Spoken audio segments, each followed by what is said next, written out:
I ain't talking about no broke business. I got money now. All I really understand is since that check came in, everybody talking like I'm really acting funny now. Yo, it's your boy Quick, and I'm back with another video. I'm gonna keep this series going of buy, sell, and hold. Today I'm talking about Air BNB. Yo, before I get into all that, don't forget to like, comment, and subscribe if you haven't already. I'm gonna have to keep this one real short. It's a sell. Don't even touch it. It's overvalued. I'm done. Okay, but no, for real. Let me break some things down real quick. I want to talk about three things that I think is super important for this business as an overlook. Got to talk about the rolling Rona. That's huge. You got to talk about travel. That's another huge thing for this. They're in the travel and hospitality sector. And then I want to talk about their actual business. So with these Roni numbers exceeding past 16 million total cases in the U.S., you got to assume that's something we're going to deal with next year. It may just be the first quarter. It may be the whole year. I don't know.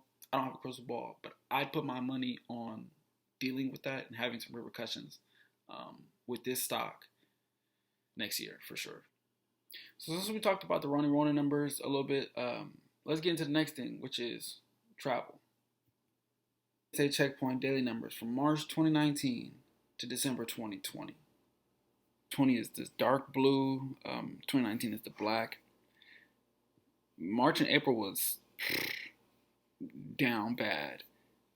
Here in December 6th, we're still down about 63% of where we were December 6th of last year to this year.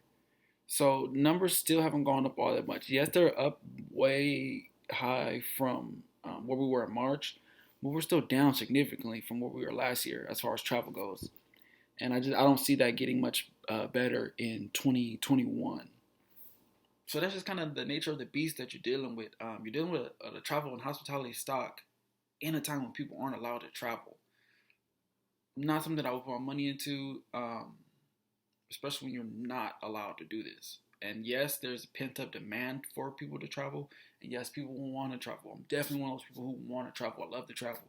But would I put my money into a stock for travel and we can't travel? No. So let's get to the third and final thing, business. This is valuation since 2015. They show good positive growth for these 5 years, steady increases in revenues, steady increases in their valuation, managing the loss and even bringing it down to almost positivity. 2019, I'm just gonna assume that they reinvested in their business and was trying to expand, but maybe digital marketing, ads, bolstering up their board, whatever else. I'm assuming that's why this came into play. And then 2020, of course, we all had to deal with the Rona, which just completely devastated the travel and hospitality sector. And I keep saying how devastated the sector is, travel and hospitality, just to emphasize how down bad they really are right now. Like, I really see this playing out for years to come with this whole sector. And the fact that this business just took out a $1 billion loan at an absurd interest rate of like 11%. I just think it's going to be really hard for them to pay this loan back once it comes time. And I believe it's 5 years. So also to tag on to that, being that the company finally IPO, early investors who are there since like 2014, 2015 are in a lockup period of, let's just say, 180 days. That's like the normal IPO lockup period. They're going to be ready to cash out once their lockup period is over and they're at the peak, which is going to create a huge outflow of shares and create huge selling pressure. I also think that people in my generation, or in my age group, 18 to 25, have this stock super hyped because we know this company.